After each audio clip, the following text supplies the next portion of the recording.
जब हम railway station की बात करते हैं ना, तो पालम, शाहाबाद, बिजवाशन, ये 3 railway station back to back आते हैं, जो हमारे द्वारका के एरिया के पास लगते हैं। और पालम से जो शाहाबाद वाला एरिया है ना, जो रेलवे स्टेशन है, वहां पर लोग बहुत बैठना पसंद करते थे, बहुत ज्यादा, क्योंकि वहां से पूरा एयरपोर्ट व्यू दिखता है। मतलब वहां पर ना फेंसिंग हो रखी है, लेकिन आप प्लेन्स को ना आते जाते देख सकते हो। तो उस टाइम पर हमारी उम्र भी कुछ ऐसी रही होगी, मेरे ख्याल से 23-24 या समथिंग ऐसे। तो हमें भी शाम को ना वहां जाना बहुत पसंद था। वहां पे जाते थे, बैठते थे, प्लेन वगैरह देखते थे, दोस्त यार मस्ती वस्ती करते थे। तो हमने ना ये तो सुना था यार वो एरिया हॉन्टेड है, क्योंकि उसके जस्ट बैक साइड में एक शमशान है। और वो लोकेशन काफी हॉन्टेड मानी जाती है कि उस रेलवे स्टेशन पे ना, मतलब कुछ ना कुछ उन पे पटरियों पे होता रहता है। और हमें बहुत अफसोस, मैं मेरे को ये बहुत अफसोस हो रहा बताते हुए, कि हमारे नोन ने भी वहां पर एक सुसाइड की है। वो पटरियों के नीचे जाके वहां कट गया था। हमें बाद में पता चला था कि यार उसने ऐसी हरकत कर ली। तो एक दिन क्या हुआ, ऐसे ही किसी एक ने बोल दिया, दोस्त था, बोला भाई एक काम करते, सामने से ट्रेन आ रही है, देखते सबसे आखिरी में कौन हटेगा। एडवाइजरी है, कोई हरकत करना मत। उस टाइम पे वो होता है ना कि करके देखते हैं, और सबको पता था अरे कूद जाएंगे, कूद जाएंगे, कूद जाएंगे। जैसे अभी आपको लग रहा होगा कि भाई कोई हादसा हो गया होगा। सबसे आगे एक दोस्त खड़ा हुआ, उसके पीछे मैं खड़ा हुआ, सबसे पीछे हमारा एक दोस्त खड़ा हुआ जो सबसे हरामी था, जिसका हमें पता था ये धक्का दे के कूद जाएगा, वो इंसान है ये।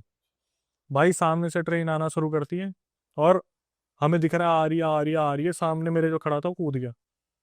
उसको देखने के बाद मैं भी कूद गया। मैंने तो सेकंड नहीं लगाया कि भाई मैं नहीं लूंगा इस चीज का रिस्क, क्योंकि सुना हुआ है ट्रेन और जब शेर आता है तो दिमाग ब्लैंक हो जाता है। मैं भी कूद गया। अब हम खड़े हुए हैं और तीसरा बंदा वहां खड़ा हुआ है, और हम देख रहे हैं कूदेगा, कूदेगा, कूदेगा, कूदेगा, कूदेगा, ट्रेन आ रही है। भाई ना तो आह की आवाज आई, ना मरने की आवाज आई, ना कुछ आया। भाई वो बंदा सीधा गायब। हमने ना उन अगले 10 सेकंड में पता क्या सोच लिया था, कि इसकी मम्मी को क्या जवाब देना है कि ये कैसे मरा, इसकी बॉडी हमें किस हालत में मिलेगी, ट्रेन इसे घसीट के कहाँ तक ले गई होगी, इसके साथ हुआ क्या होगा, क्या इसका कोई नामो निशान मिलेगा नहीं मिलेगा। जब वो ट्रेन वहां से चली गई ना, तो क्योंकि फ्लैश बहुत तगड़ा पड़ता है ट्रेन का, तो आप यू हो जाते हो, ऊपर ही देखते हो कि क्या हुआ क्या नहीं हुआ। वो बंदा भाई हमें नहीं दिखा। उसके बाद वो बंदा, जैसी ट्रेन निकली तब हमने देखा वो पटरियों के बिल्कुल नीचे पड़ा हुआ है, जिंदा था। हमने उसे उठाया, उसके पैर पे एक्चुअली में क्या हुआ था, कुछ पार्ट हिट हुआ। वो बता रहा था ट्रेन का पार्ट हिट हुआ है, पर हमने बिलीव नहीं करा। हमने बोला उछल के कोई मार्बल का पत्थर लग गया होगा, ट्रेन टकराती तो पैर ले वो जाती है। बीच में था या? जैसे ये इस साइड से ट्रेन जा रही है, और बीच वाला हिस्सा है जहाँ थोड़ा कर्व होता है नीचे की तरफ, फिर दूसरी पटरी है। तो हम कर्व की तरफ आ गए थे, जो नीचे वाला था वो उछला, और वो सीधा नीचे गिर गया, और उसकी मूवमेंट नहीं हुई। जैसे होता है ना, पड़ती ही एकदम से अपने आप को संभालता है बंदा, और ट्रेन वहां से निकल गई। भाई मैंने उससे पूछा हुआ क्या।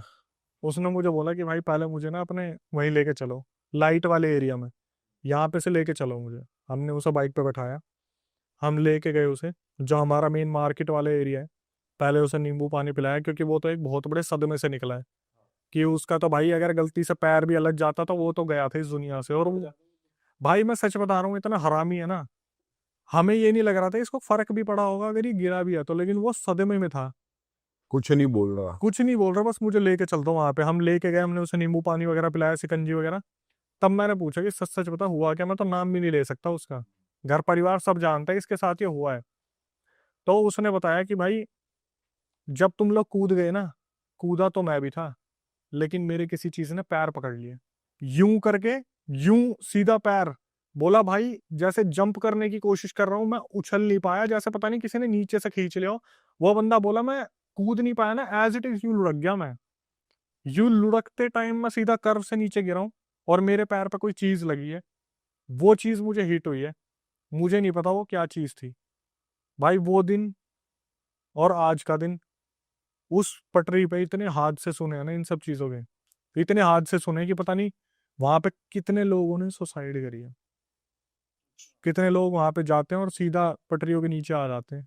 और उस इंसान ने ना अपने पूरे खानदान की कसम खा के बोली थी भाई, मेरे आज तक वो चीज समझ नहीं आई है कि मैं, मतलब वो इंसान ऐसा है ना, कि अगर सही में ट्रेन आ भी जाएगी वो कूद जाएगा, क्योंकि उसके पिताजी नहीं है, तो उसको पल पल का एक्सपीरियंस है चीजों का, क्योंकि उसने बहुत स्ट्रगल करा है। तो एक इंसान होता है कि एक्टिव माइंड है, कूद गया।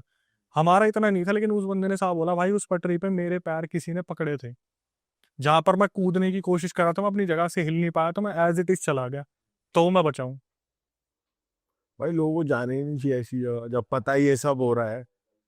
चलो एंजॉय भी हो रहा है थोड़ी देर का, लेकिन जाओ मत। आप एक बात बताओ, आज आपने द्वारका सेक्टर 9 के बारे में, पीपल वाला पेड़, भूवली भटियारी और भानगढ़, भाई जाना तो यहाँ भी नहीं चाहिए। टूरिज्म तो बना रखा भानगढ़ को भी, जाना तो वहां भी नहीं चाहिए। भाई कुछ मन चले चले जाते हैं ना, ये देख के आते हैं क्या है। लेकिन हम उस मनचलेपन में नहीं गए थे ना, हम तो एयरपोर्ट व्यू देखने जाते थे, हमें क्या पता था मनचला व्यू बन जाएगा। वहां पर इस तरीके से चीज हुई। मैं ये इसी तरीके से कैमरे पे लाना चाहता था भाई, अगर कोई भी हो ना तो ऐसी जगह मत ही जाओ तो ज्यादा अच्छा है, जैसे भाई बोल रहे हैं। हाँ। वो एक इंसिडेंट भाई, सोचो कौन हमारी सुनता कि उसके पैर पकड़ लिए होंगे किसी ने, और उसका कुछ कट पिटा भी जाता तो उसकी कौन सुनता कि मेरे पैर पकड़ लिए किसी ने। आपको तो थाने में कर देते, इन्होंने मार दिया हमारा लड़का। तो हमने बोला नहीं, मैंने बोला नहीं कि दिमाग में आ लिया था, इसके घर वालों को क्या क्या जवाब देंगे, कहाँ तक मरा, किसने मारा, क्यों मारा, कैसे मरा। ये वाला जो इंसिडेंट हुआ था, भूले नहीं भूलते हम। पर आपने बिलीव करा इस बात पे कि पकड़ा ही होगा, या वो मजे ही ले रहा है उस हिसाब से? कोई भाई मेरे हिसाब से अपने मौत के मजे नहीं लेगा। अगर सिंपल सी चीज है, अगर वो बोल देता भाई मेरा पैर फिसल गया, तो ये भी बोल सकता था। लेकिन जिस तरीके से वहाँ इंसिडेंट होते हैं ना, वो सही में वो जगह थोड़ा सा है, क्योंकि उसके पीछे शमशान भी पड़ता है। उसी के जस्ट सामने, जैसे पटरिया है, सामने शमशान है वहां पे। तो वहीं की आत्माएं कुछ। मेरे हिसाब से भाई वो सारी है जो आत्महत्या करते हैं ना रेलवे स्टेशन पे। जबकि रेलवे स्टेशन की तो एक कहावत भी है कि जब भी ट्रेन चलती है, एक दिन में किसी न किसी की बलि लेती है, चाहे वो चींटी हो, चिड़िया हो, गधा हो, घोड़ा हो, इंसान हो। ट्रेन, कोई भी ट्रेन चलेगी वो किसी न किसी चीज की बलि लेके चलती है। अक्षय भाई, अगले केस में चलते हैं। कौन सा केस है और कहाँ केस है, बताओ। भाई ये पुराना, एक बहुत पुराना केस है, और मुझे पर्सनली पुराने केसेस बहुत पसंद आते हैं जो दादा नानी के टाइम पे होते हैं, क्योंकि इनके अंदर सस्पेंस बहुत होता है और ये रियलिस्टिक काफ़ी होते हैं। लेकिन ये केस जब मैंने सुना तो मैंने कोशिश करा कि यार इस पार्टिसिपेंट को, जिसने रिकॉर्डिंग भेजी, इसको मैं अपने पॉडकास्ट में बुलाऊं। देखो बात चल रही है, लेकिन उसने ये बोला कि पॉसिबिलिटी कम है, क्योंकि जो केस जिस तरीके से बताया गया वो थोड़ा सा अजीब ही था। इन्होंने बताया कि इनके जो दादा दादी थे ना, वो पाकिस्तान के थे, और पाकिस्तान में पहले के टाइम पे कोई एक एरिया में से भाई कोई नहर वहर निकलती होगी, जहाँ पर ये लोग नहाया करते थे। खास करके जो औरतों के लिए एक होता ना रिजर्व एरिया, उस टाइम पे जो इनकी दादी हुआ करती थी, तो वो दादी भी तालाब में नहाया करती थी। उनकी कुछ जो एक तरीके से जो साथी हुआ करती थी, जो लेडीज का ग्रुप, पहेलियाँ वगैरह। हाँ सहेलियां वगैरह जो थे, उनका ग्रुप था, तो वो सारे तालाब में नहाने जाते थे। तो ऐसा हुआ, जैसे उनका नाम हम कुछ महिमा रख लेते हैं नाम रखने के लिए, तो ऐसे ही। तो उन्होंने बताया कि जब वो नहाने जाती थी ना वहां पे, तो नहाते टाइम पीछे से आवाज आती थी, जैसे महिमा देख, महिमा पीछे देख। तो इनकी दादी ने एक दो बार तो पीछे पलट के देखा, उसके बाद वो रिस्पॉन्स नहीं देती थी, अपने नहाते थे और फिर ये अपने घर आ जाते थे। तो एक दो बार ऐसा हुआ, तो इन्होंने अपनी फ्रेंड से डिस्कस करा कि भाई मैं जब भी वहां जाती हूँ ना, मुझे ऐसा लगता है जैसे पीछे से कोई आवाज दे रहा है, और ऐसा लगता है जैसे कोई तो है जो वहां पर देख रहा है। लेकिन वो एक ऐसा एरिया था जहां पर होता है ना कि ऑलरेडी डिवाइडेड है कि इस एरिया में आप लोग नहीं जाओगे, मतलब मर्द जात जाना मना है, या फिर आदमी लोग वहां जाने मना है वहां पर। जैसे पुराने टाइम में राजस्थान में रानियां नहाया करती थी, जैसे एक नीम राणा की बावड़ी है, वो सिर्फ इसलिए जानी जाती है क्योंकि वहां पर सिर्फ रानियां नहाया करती थी। तो इसी तरीके का वो एरिया था जो नहर के साइड वहां निकला करता था। तो इस टाइम पे हुआ क्या, जैसे वो आवाज आती थी तो इनकी इनकी जो दादी थी वो पीछे मुड़ के देख लेती थी, और अपनी दोस्त को उन्होंने बताया कि यार मेरे साथ ऐसा होता है कि पीछे से आवाज आती है और कोई होता नहीं है। इनकी फ्रेंड ने भी इस चीज को देखा, लेकिन आवाज उन्हें नहीं आती थी। तो इन्होंने क्या करा, महिमा ने अपने घर पे बताना शुरू करा कि ऐसे ऐसे मेरे साथ तालाब के वहां पे हो रहा है कि मुझे कोई ना कोई मर्द जो है आवाज देता, और ना ही कोई होता, ना ही वो आवाज किसी और को सुनाई देती। तो उस टाइम पे क्या था, पार्टीशन का टाइम चल रहा था और बहुत ज्यादा देशों में हड़कंप मच रहा था। तो ये समझ नहीं आया कि किससे बात करे, किससे बात ना करे, मौलवी से बात करे ना करे। तो इन्होंने क्या करा, एक दाइमा थी जो उस टाइम पर बहुत ज्यादा इन सब चीजों में थी, कि बच्चे को भी जन्म दिलवाने वाला सीन है, फिर वो बच्चे की रक्षा के लिए ताबीज भी दिया करती थी उस टाइम पे। तो इन्होंने एक दाइमा को बुलाया। भाई उस दाइमा ने इन्हें ना एक बहुत गलत सी सीख दे दी। इन्होंने बोला, जो दाइमा आई उन्होंने बोला, बेटा महिमा एक बात बताओ, जब आपको आवाज आती है तो क्या आपने पलट के कभी पूछने की कोशिश की है कौन है, कौन नहीं है? या आपने कभी जाने की कोशिश की है कि उधर से आवाज़ आ रही है तो मैं जाके देखूँ? भाई इन्होंने क्या करा, उस दाई माँ की जो बात थी ना वो मान ली। इनसे गलती यही हुई कि इन्होंने क्या करा, उन दाई माँ की बात मान ली कि मेरे को एक बार पूछना चाहिए, जाके देखना चाहिए। जब अगली बार आवाज आएगी तो फिर जाके पूछें। मैं देखूंगी, मैं अपने दोस्तों को नहीं देखूंगी उधर, जब दोस्त वगैरह जो नहा रही मैं चल के जाऊंगी कि कौन है। ये जब नहाने जाती है तो पीछे से एकदम से आवाज आती है कि महिमा आप पीछे देखो, या महिमा पीछे देख। तो ये पूछना शुरू कर देती है उसी टाइम, जैसे दिमाग में होता नहीं कि आवाज आती, पूछूंगी कौन है, कौन है, किस तरफ है कोई, मेरे को दिखो, मुझे आपसे बात करनी है। तो ये क्या करती है, अपनी दोस्तों को बिना बताए चुपचाप नहर से निकलती है और सीधा चलना शुरू कर देती है थोड़ा सा जंगल वाले एरिया में। भाई वहां पे जो बताया ना कि एक मुस्लिम सफेद कुर्ते पजामे में, और बहुत ही दिखने में सुंदर, बहुत सुंदर, मतलब जैसे होता है ना कि कोई बोलते हैं, जैसे प्रेमानंद महाराज जी बोलते हैं इतनी सारी अप्सराएं हैं, तुम यहाँ पे रहते हुए लड़कियों से मोहित हो गए तो ऊपर से कोई उतर आया तो क्या होगा। तो वो ऊपर से ही ऐसा लग रहा था कोई बहुत तगड़ी चीज उतर के आ गई, और जो दादी थी वो देखते ही एकदम से मोहित हो गई कि भाई क्या पर्सनैलिटी है यार, मतलब कोई बहुत दिखने में बहुत, लूसीफर जैसा ही आ गया। हाँ ये लगा लेते कोई काजल वाजल लगा के कोई बहुत तगड़ा मुस्लिम सा आया है।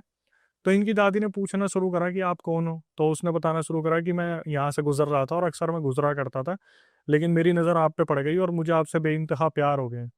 तो मैं कोशिश करना चाहता हूँ कि हमारी शादी हो जाए, मैं आपके साथ रहना चाहता हूँ। तो इसने क्या करा, जैसे होता है ना कि एक तरीके से कि शर्माना कि भाई मुझे इतने अच्छे लड़के ने पसंद कर लिया, पठानी लग रहा है, कोई अफगानी टाइप का जो लग रहा है, पैसे वाला होगा तो घर वाले भी मना नहीं करेंगे। तो महिमा ने अपने दिमाग में वो चीज़ें सोचनी शुरू कर दी। इसने अपने दोस्त को आके बताया कि ऐसे ऐसे आज मैं उनसे मिल के आई हूँ, मैंने बात करी है। तो भाई इनकी दोस्त इस चीज़ पर ध्यान देते, किससे बात कर ली, किससे मिल के आ गई, कौन है कौन नहीं है। ये घर पे आ जाते हैं और घर घर पे आके महिमा उन दाई माँ को बताती कि ऐसे ऐसे जो है कोई एक इंसान आया था, बहुत सुंदर था, इतनी लंबी हाइट थी, बहुत नैन नक्श अच्छा था, ऐसा था वैसा था।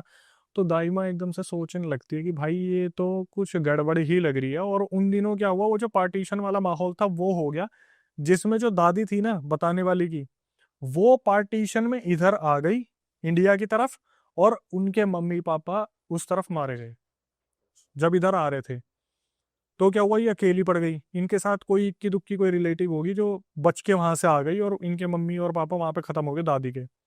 तो यहाँ पर उस टाइम पे आपको उस मूवी में दिखाया ना, भाग मिल्खा भाग में टेंट वेंट लगे हुए थे, इसी तरीके से पूरा माहौल था जो बताया लड़की ने कि दादी बताती थी, इसी टाइप का माहौल था। जिसमें वो होता है पैर दबाई और हाँ मतलब वो जो वहां पे एक तरीके से पूरा क्राउड टेंट में रुकवाया होता है और आवाजें लगा रही होती है कि ये गुमशुदा है, इसको ढूंढ लो, वो उसकी लाश मिली है, ऐसे कर लो। तो वहां पर उस टाइम पे क्या होता है, टेंट वगैरह लगे हुए थे और वहीं पे ठहरा रखा था।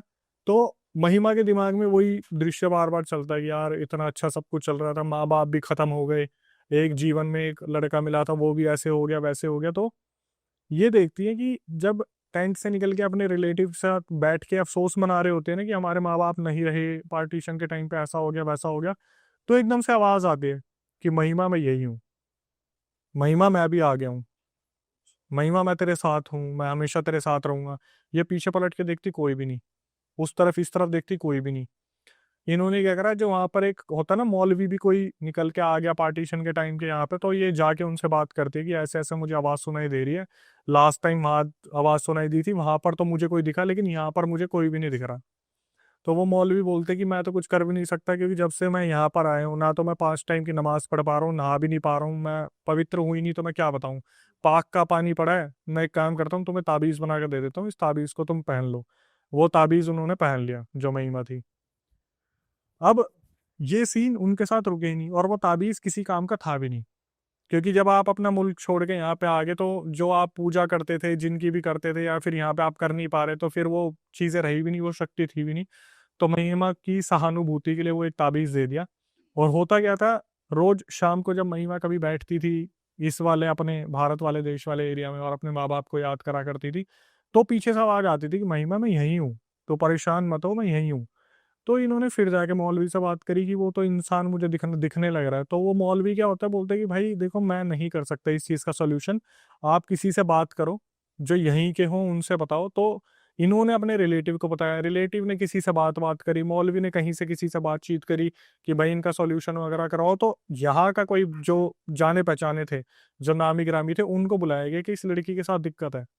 अब दिक्कत देखो तीन, एक तो पार्टीशन से आ रखी है, दूसरा माँ बाप नहीं रहे, तीसरा ये चीज पीछे है, क्या है दिख नहीं रही। तो वो जो यहाँ के नामी गिरामी आते हैं वो तो आते ही बता देते कि जिन चल रहा है इसके साथ, एक जिन है जो वहां से निकला करता था। और इससे सबसे बड़ी गलती हुई यही कि हम चीजों को फिर भी ठीक कर सकते थे, लेकिन इसने उससे पूछ लिया कि कौन है। अगर ये बात नहीं करती तो एक टाइप से इग्नोरेंस होता है, अगर आप उन चीजों को एक्सेप्ट कर लोगे तो वो आपके साथ चलने लग जाती है। तो वो जिन है जो चल के आ गया। अब इनसे बोला गया कि भाई क्या चाहता है वो जिन, तो उन्होंने बोला मैं तो जब उतारा करूंगा तभी पता चलेगा जिन क्या चाहते हैं। तो इन्होंने उतारा करना शुरू करा तो वो जिन इनकी बॉडी में आ गया। अब पूछना शुरू करा आप क्या चाहते हो, तो उसने सीधा बोल दिया मैं इस लड़की को बहुत ज़्यादा प्यार करता हूँ और आप कुछ भी कर लो मैं इसे छोड़ के नहीं जाऊँगा। तो भाई अब थोड़ी सी दिक्कत तो हुई कि यार क्या एंटिटी है, समझने में टाइम लगेगा, क्योंकि उसकी तो एक ही जिद थी कि मैं इसको लेके जाऊंगा, मैं इसको लेके जाऊंगा, मैं इसको लेके जाऊंगा। अब जैसे हम हर इंसिडेंट बताते हैं तो उसमें ये तो हर जगह ही आता है कि मैं इसे लेके जाऊंगा, मैं इसे लेके जाऊंगा। इस इंसिडेंट में कुछ खास था जो मुझे पता चला कि जब बहुत देर तक उतारा करने की कोशिश करी ना कि भाई निकल जा निकल जा निकल जा, क्यों जिंदगी खराब कर रहा है, इसके माँ बाप वैसे ही नहीं रहे और तू इसके पीछे पड़ रहा है। तो उस जिन ने अपनी तरफ से बहुत कोशिश की, लेकिन जो बाबा आ रखे थे वहां पे उन्होंने अपनी तरफ से इतनी इतनी ताकत लगा दी, उन्होंने उस जिन को कन्विंस कर लिया कि तू छोड़ के चला जाए इस शरीर को, तेरे को जाना ही पड़ेगा। तो आखिरी में उस जिन ने बोल दिया कि ठीक है, पर जाने से पहले मैं एक बार इससे बात करना चाहता हूँ। ठीक है, आपको पता है जिन कितनी एक एंटिटी ऐसी होती है जो अपनी उंगली के इशारों से गर्दन तोड़ सकती है अगर आपको पोजेस कर लिया तो। महिमा ऑलरेडी पोजेस थी, उसके अंदर वो कभी भी आता जाता था। तो अब जैसे होता है ना आज के टाइम पे इजी लैंग्वेज में बोलते हैं कि अगर कोई सामने से कुछ मांग रहा है और वो छोटी मोटी चीज है, जैसे पिछले इंसिडेंट में बताया लड्डू मांगे, उसने लड्डू फेंके तो एंटिटी चली गई।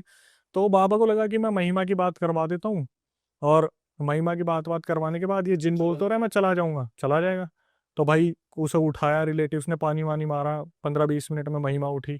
उठने के बाद महिमा बस ऐसे देख रही थी कि अब मेरे अलावा सब जिन को देख पा रहे हैं, और देखने में वो बहुत ज्यादा अट्रैक्टिव था। तो उसने यही बोला कि ऐसे ऐसे मैं तो उस नहर के पास रहता था, खेती करता था, एक दिन नहर में बाढ़ आई और मुझे अपने साथ लेके चलेगी, तब से मैं उस नहर के आसपास ही घूमता था।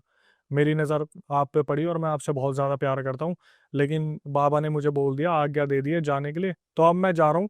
लेकिन मैं आपके पास अपनी एक निशानी छोड़ के जा रहा हूँ और 1 महीने बाद आपको वो चीज़ पता चल जाएगी। ये बोलने के बाद वो जिन वहां से गायब हो गया। और वो उन्होंने एक्सेप्ट कर ली निशानी की, हाँ तो मेरे पास रख दो ऐसा कुछ। कुछ नहीं, दे चुका हूँ ऑलरेडी, निशानी दे चुका हूँ और तुम्हें 1 महीने बाद पता चल जाएगी। अब यहाँ पे सारे घबरा गए, बाबा भी घबरा गए, यार वचन तो ले लिए कि कभी नहीं आऊंगा। अब एंटिटी कोई भी हो भाई, अगर उससे वचन ले लिए ना, जैसे आप जिन में बोलते हैं आप कुरान को मानते हो या फिर आप नमाज पढ़ने वाले रिचुअल्स को मानते हो, अगर आपने आपने वचन ले लिया कि भाई इनकी आप कसम खा लो या इनकी आप जो है अपनी दुआ ले लो कि आप दोबारा नहीं आओगे, तो उस जिन ने दुआ ले ली लेकिन एक निशानी दे दी। क्या निशानी ये नहीं पता। एग्जैक्ट 1 महीने बाद पता चला इनकी जो दादी है, जिन्होंने मुझे पूरा रियल इंसिडेंट भेजा है, कि वो पेट से हो गई। कैसे हुई क्या नहीं पता, उन्होंने अपना एक अंश इनके पेट में छोड़ दिया। अब भाई उस टाइम पर ना चीजें इतनी डेवलप नहीं हुई थी, ये उस टाइम भी ऐसे ही रह रहे थे जैसे लोग रहते हैं। अभी तो इनका फिर भी दिल्ली में घर बार है, उस टाइम पे इन्होंने बताया कि जब चीजें ठीक होनी शुरू हुई थी तो 1 महीने बाद वो पेट से हो गई, और उनकी उम्र ज्यादा नहीं थी, उस टाइम पे 16-17 साल रही होंगी जब ये नहाने जाती थी। तो 1 महीने बाद जब पेट से हुई ना, तो घर वाले बहुत ज्यादा ऐसे हो गए कि भाई क्या करें, इस चीज को तो हम छुपा भी नहीं सकते। तो एक कहानी रची गई कि पाकिस्तान में इसकी शादी हुई थी, हमने शादी करवा दी थी, ऐसे ऐसे हुआ था। और हाँ, जब लड़की मतलब जो महिमा की दादी है 10 साल की थी, तो पाकिस्तान में किसी से रोका भी करवा दिया था। पार्टीशन के टाइम पे वो इंसान भी आते आते वहीं मर गया था, तो रोके के टाइम के बाद वो इंसान भी चला गया। तो अब कहानी रच दी कि ऐसे ऐसे हमने पाकिस्तान में शादी करवाई थी, आते आते इनके जो थे वो वहां पे खत्म हो गए, तो ये लड़की तो पेट से है। इस लड़की जो महिमा की मतलब जो दादी है ना, बताने वाली जिनकी जो दादी है, उन्होंने एक्चुअली बर्थ दिया था उस बच्चे को, जो जिनका बच्चा था। भाई ये कैसे हो सकता है कि एक एंटिटी, एक मतलब एक ऐसी चीज की वजह से बंदा प्रेग्नेंट हो जाए जो चीज एग्जिस्ट नहीं करती ह्यूमन फॉर्म में। अनबिलीवेबल लगता है, लेकिन जैसे हम बात करते हैं ना तुम्बाड़ मूवी के बारे में या किसी भी चीज के बारे में, किसी एलियन के बारे में या किसी भी चीज के बारे में, तो आप एक चीज देखोगे, अस्तित्व तो है, तभी उन सब चीजों के बारे में बात बनी गई है जो चीजें हैं। और मैं एक चीज मानता हूँ, जैसे हम हिंदू हैं, ब्राह्मण हैं, अलग अलग चीजें हैं, हम सारे हैं तो हिंदू ही, हम हिंदुइज्म को समझ सकते हैं। जो कुरान है वो हमारी नहीं है, हम समर्थन तो हर चीज को देते हैं, लेकिन ये चीज हमारी नहीं है। और उनके रिचुअल्स क्या थे क्या नहीं थे क्या हुआ, इन्होंने बताया कि महिमा तो मैंने नाम दे दिया ना, अब हम कॉमनली हिंदूज में जो देते वो देते, क्या पता उसका नाम मुस्कान हो। तो उस टाइम पे क्या हुआ, उन्होंने बर्थ दिया था, और आगे जो चीज आप सुनोगे वो है जो समझने वाली है, कि इनकी दादी ने उस बच्चे को 7 साल तक पाला अपने पास। वो बच्चा बहुत ज्यादा आकर्षित था, वो बच्चा अलग लोग, मतलब जैसे लोग होते हैं उनसे बहुत अलग था। उसकी बहुत फेयर स्किन थी, उसकी आंखें बहुत, होता ना, हिप्नोटाइज करने वाली थी। 8 साल बाद जब जो रिलेटिव बचे हुए थे, जैसे बुआ बच गई या कोई चाची वाची बच गई, तो उन्होंने महिमा को फोर्स करा कि अब तेरे को इस बच्चे को छोड़ना पड़ेगा, क्योंकि अब तेरी शादी करवानी है, अब हम किसी को जवाब नहीं दे पाएंगे। तो इनकी जिनसे शादी करवाई थी वो एक्चुअली में इनके दादा आज भी हैं। हाँ, आज भी है। उन्हें पता है सारी बात। ये नहीं पता उन्हें, इसलिए वो पॉडकास्ट पे आने के लिए मना कर रही थी, कि मेरे जो दूसरे दादा हुए, मतलब एक तरीके से पहले तो वो जो मर गए थे जिनसे रोका हुआ था, तो कहाँ उस बच्चे को छोड़ा गया, मुस्लिम फैमिली में पंजाब के अंदर किसी को वो बच्चा अडॉप्ट करवाया गया। वो जो 7-8 साल का जो बच्चा था जो जिनसे हुआ था, वो बच्चा वहां पर अडॉप्ट करवाया गया। उसके बाद इनकी दादी की दूसरी शादी हुई थी, जो एक आम इंसान से हुई थी। बच्चा एक दिन नॉर्मल था ना, उसके पास कोई दैवीय शक्ति थी, बट वो दिखने में बहुत ज़्यादा अलग था। उसका कद बहुत ज़्यादा था, आंखें बहुत आकर्षित करने वाली थी। लेकिन वो जो बच्चा था वो हुआ था जिस तरीके से इन्होंने क्लेम करा है, कि चीज़ों को हिडन रखा गया, ऑब्वियसली क्योंकि घर परिवार की इज्जत बना के रखनी थी। उसके बाद फिर आगे जनरेशन चलती रही, उस बच्चे का कुछ पता नहीं है, लेकिन ये चीज़ 90s में ही हुई थी पूरी। भाई बताओ यार, ऐसा ही पॉसिबल है कि शैतान का ही बच्चा? भाई शैतान का बच्चा कितनी बार सुना है हमने, हर बार सुना है। कितनी बार ऐसा हुआ है कि चुड़ैल के बच्चे, डायन के बच्चे, ये दिव्य शक्तियों के साथ ही तो आते हैं। जैसे चुड़ैल तो फिर भी मरी है, डायन तो जिंदा है। और जब वो बलि लेती है, देती है, जब उसका खुद का बच्चा होता है, उन्हीं शक्तियों के साथ आता है, जो काली क्रियाएं होती है, काली शक्तियां होती हैं। ये चीज तो कब से हमारे रिचुअल्स में भी चलती आई है। तो ये किस्सा पूरा 2001 से स्टार्ट हुआ, और जो विवेक थे उस टाइम पर मुश्किल से 4-5 साल के रहे होंगे। तो उनके जैसे जैसे वो बड़े होते रहे, उन्होंने अपने मम्मी पापा से पूछा कि क्या हुआ, हमारे इतने बुरे दिन कैसे आए, क्योंकि एक टाइम पे इनके जो दिन थे वो काफ़ी अच्छे रहे। इनके जो पापा थे तो वो मछलियों का बिजनेस किया करते थे, और जो अदर जैसे मम्मी और बहन जो थी, घर में 5 लोग थे मेनली, और नाना नानी थे। 5 जो लोग थे, 3-4 तो भाई बहन थे, मम्मी पापा थे। तो पापा मछलियों का बिजनेस करते थे, मम्मी और बहन मिलके जो खेती बाड़ी होती है वो सारा संभालते थे सीजन वाइज। तो विवेक इस टाइम पे क्या थे, सही चल रहा था घर परिवार में सब कुछ, और जिस तरीके से एक छोटा बच्चा खेलता है, खेलते रहते थे। तो क्या हुआ, इनने 2001 में 20,000 रुपये अच्छे खासे जोड़ लिए थे। और वो क्योंकि लड़के 3 थे, लड़की 1 थी, शादियों के लिए पैसा जोड़ा हुआ था। लेकिन जैसे होता है कि घर की जो भाग दौड़ होती है वो नानी के हाथ में थी उस टाइम पे, तो पैसे सारे उनके पास पकड़ा दिए, चाबी भी उन्हीं के पास थी। तो घर में जैसे आसपास के मेहमान आते रहते हैं, तो उनकी नज़र पड़ गई थी उस पैसे पे।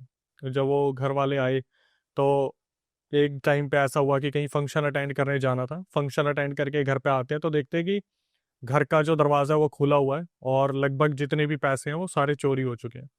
20,000 रकम 2001 में बहुत ज़्यादा हुआ करती थी, आज के टाइम पे तो लोग ऐसे ही खर्च कर देते हैं। तो ये चीज़ नानी की एकदम से नज़र पड़ती कि एक 500 का नोट पड़ा हुआ उस टाइम पे। तो जब वो घर के अंदर जाती है, देखती है, तो भाई सारे पैसे चोरी हो चुके थे, और घर में मातम का माहौल हो गया था, क्योंकि पैसे जोड़ने में बहुत वक्त लगता है। बिहार को छोड़ के पंजाब के एक टाउन में रह रहे थे, उसका नाम तो लेना ठीक नहीं रहेगा। तो इन्होंने क्या करा, पता लगाने की कोशिश की। तो उस टाइम पर जो हमारे पुलिस डिपार्टमेंट था इतना स्ट्रोंग नहीं था बातचीत करने में, निकालने में, 2001 की बात मैं कर रहा हूँ। तो इन्होंने कहीं अपनी एक गुरुमा थी, उनसे बात करी, जो इनसे घर के 50 किलोमीटर दूर रहती थी। तो उन गुरुमा ने बताया कि आपके पैसे कहीं बाहर वालों ने चोरी नहीं करे, आपके आसपास ही लोग रहते हैं, उन्होंने आपके पैसे चोरी करे हैं। तो इनके पापा कुछ टाइम पहले तक ड्रिंक करते थे, उन्होंने ड्रिंक क्विट की थी, लेकिन ये जो सदमा लगा इस चक्कर में उन्होंने फिर दोबारा ड्रिंक स्टार्ट करी। तो जब इनके पिताजी को पता चला यार हमारे घर के आसपास वाले लोगों ने ही पैसे चोरी करे, तो ये क्या करते हैं, अपने घर आते हैं और उनसे बातचीत करना शुरू करते हैं कि आपने हमारे पैसे चोरी करे, हमें कहीं से पता चला है, तो भाई कौन एक्सेप्ट करेगा इस चीज़ को कि हमने पैसे चोरी करें। तो इनके पापा ने जाके पुलिस वालों में कंप्लेंट कर दी कि ऐसे ये 4 जने हैं जो हमारे रिश्ते में ही लगते हैं आसपास में, इन्होंने हमारे घर से 20,000 रुपये चुराए हैं। तो सुबह के टाइम पे कंप्लेंट की थी और शाम तक पुलिस वालों ने उन चारों लोगों को उठा लिया। तो वो लोग भी भाई शाणे थे, पैसे चोरी करे, उसी पैसे में से कुछ एडजस्ट वगैरह करके वो वापस आ गए।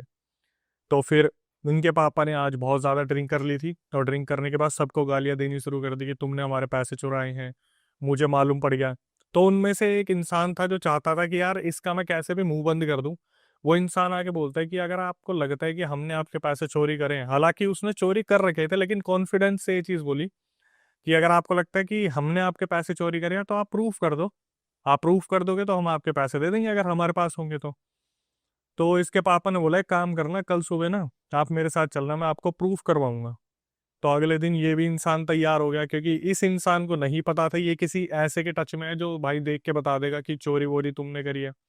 वही 50 किलोमीटर दूर गुरु माँ के पास जाते हैं और गुरु माँ सीधा देखते ही बोल देती है इसके पापा को, विवेक के, कि तुम तो चोर को ही अपने साथ लेके आ गए। तो वो जो दूसरा बंदा था वो एकदम से ऑफेंड भी होता है, थोड़ा सा घबरा भी जाता है। तो वो दूसरा बंदा बोलता है कि आप ऐसे कैसे बोल सकते हो कि हमने चोरी की है, मैंने चोरी किया है। तो वो बताती है कि 3 दिन पहले जब तुम सारे जितने भी लोग थे दारू पी रहे थे, जब प्लान बना रहे थे कि हम इनके घर से पैसे उड़ाएंगे, हमें पता है पैसे कहाँ रखे हैं, तो तुमने सोचा था कि तुम बच जाओगे। तो एकदम से घबरा जाता है कि यार ये बात तो थोड़ी सीक्रेट थी कि हम ऐसे दारू पीते वक्त प्लान बना रहे थे। तो वहां पर वो इंसान बोल देता है ठीक है हमने लिए और घर जाके मैं पैसे दे दूंगा। वहां से ये लोग घर आते हैं और घर आते आते शाम हो जाती है। तो इसके पापा को लगता है कि भाई सुबह शायद ये पैसे दे देंगे। सुबह वो जो इंसान था जो साथ में गया था वो क्या करता है, अपने सारा घर का सामान बिखेर के और पुलिस कंप्लेंट विवेक के पापा के ऊपर ही डाल देता है कि इन्होंने हमारे घर के पैसे चोरी करे हैं। अच्छा। उन्हीं पर इल्जाम डाल देते हैं। अब पुलिस वालों को तो पता ही था ये केस क्या चल रहा है। पुलिस वालों ने विवेक के पापा को उठाया और उठाने के बाद लेके गए अपने साथ जेल में, वहां पे लॉकर में, और बातचीत करने के बाद उन चारों को भी बुला लिया। भाई आपका पता है किसने क्या कर रखा है, ये शरीफ सा आदमी है, अपने मछलियों का काम करता है, तुम इसे फंसाने की कोशिश कर रहे हो, अगर तुमने पैसे लिए हैं तो दे दो। और जो दरोगा था उससे छोटे वाले कुछ बिके हुए थे, तो दरोगा को पता तो चल ही जाता है कि क्या चल रहा है। उसने साफ साफ बता दिया कि तुमने पहले भी अपने आप को छुड़वाने के लिए अंदर अंदर पैसे खिलाए थे और एक शरीफ से इंसान को तुम फंसाने की कोशिश कर रहे हो, तो कोशिश करो कि अपने निपटा लो और पैसे दे दो इनके। तो वहां पर से वो इंसान जो विवेक के पापा थे वो छूट जाते हैं। तो ये जो विवेक के पापा थे ये गुरु माँ के पास जाते हैं दोबारा और उनसे बोलते हैं कि माँ मैं एक लगे हाथ ना पकड़ना चाह रहा हूँ, कि कोई मेरे सामने आके ना पकड़ा जाए कि इन्होंने हमारे पैसे लिए हैं। तो गुरु माँ बोलती है कि तुमने बताया था तुम्हारे घर के बाहर ना 500 का नोट मिला था, वो एक बार मुझे दो। तो 500 का नोट लेके कागज में बांध देती है कुछ अभिमंत्रित मंत्र करके और बोल देती है अपने घर के पेड़ के आगे ना इसे टांग देना, जो भी चोर होगा इसे लेने के लिए आएगा और लगे हाथ उसे दबोच लेना। इसके पापा घर आते रात के टाइम पे, अच्छी तरीके से इधर उधर देखते कोई नहीं है ना, पेड़ पे वो कागज टांग देते हैं। बताया था कि 10-12 घंटे के अंदर वो इंसान जो चोर होगा वो आके पैसे निकालने की कोशिश करेगा। तो इसके पापा बैठे रहते, पूरी रात जगे रहे। सुबह के जब 10 बजने वाले थे तो एकदम से देखते हैं एक आदमी निकल के आता है और वो कागज निकालने की कोशिश करता है। कहाँ से नहीं पता, जैसा होता ना देखते ही वशीकरण हो गया, अट्रैक्ट हो गया। तो इसके पापा पकड़ते कि अब बता, अब तू इस कागज को चुराने क्यों आया, इसमें पैसे रखे थे, तुझे कैसे पता चला। तो वो इंसान एकदम से होश में आता है कि यार ये कैसे हो गया, मतलब मैं कैसे आ गया यहाँ पर। फिर बोला कि तूने मेरे पैसे चोरी करे हैं, तुम सब मिलके पैसे दे दो वरना तुम्हारा बहुत बुरा होगा। आज रात भी इसके पापा ने बहुत ड्रिंक करी और आज रात क्या करें, इसके पापा ने हद से ज्यादा गालियां दे दी उनको, माँ बहन की और दुनिया भर की गालियां दे दी। तो वहां से क्या हुआ भाई, वो जो 4 जने थे ना वो चिढ़ गए बुरी तरीके से कि अब नहीं छोड़ेंगे इन्हें, कि पैसे तक का मामला तो ठीक था, इन्होंने तो गाली गलौज कर दी, माँ बहन की, सारे रिश्तेदार ऐसे वैसे घेर लिए। उन चारों ने क्या करा, विवेक की मम्मी के ऊपर मारण क्रिया करवा दी, जो विवेक की मम्मी थी। अब ये कैसे पता चला भाई, इनकी मम्मी की जो एक्टिविटी थी वो पूरी तरीके से बदल गई। लेकिन जैसे होता ना हल्ला गुल्ला होता है, कुछ होता है, इनकी मम्मी का क्या सीन था कि तबीयत बहुत ज्यादा खराब हो रही है, बहुत ज्यादा खराब हो रही है, वॉमिटिंग आ रही है और बहुत ज्यादा वजन गिर गया। तो उस टाइम पर विवेक भी जो था, मैंने जैसे बताया 5-6 साल का था, तो वो पलती उम्र होती है जहाँ पर वो देख रहा है मम्मी के साथ क्या हो रहा है, और एक बच्चे के दिमाग में ये चीज़ें छप सी जाती है। एक बेटी थी जो सेवा कर रही थी, तो इन्हें ये तो पता चल गया था कि गुरु माँ जो है वो देख के चीज़ें बता सकती है, पर इस चीज़ का कोई सॉल्यूशन नहीं है। अरे वाह, आपने ये वीडियो यहाँ तक देख ली भाई, तुमने हमारी मेहनत सफल कर दिया, तुम ही लोग हो असली रियल हिट। और अगर आपको बहुत मजा आ रहा है ऐसी क्लिप्स में, ऐसी वीडियोस में, तो फटाफट जाइए प्लेलिस्ट पे बिंज वॉच कीजिए और सारी वीडियोस देख डालो और मौज काटो। That is it. हम मिलेंगे नए पॉडकास्ट में, नई क्लिप में। Till then bye bye, see you, take care, do subscribe. Best of real talk only. Okay, bye bye.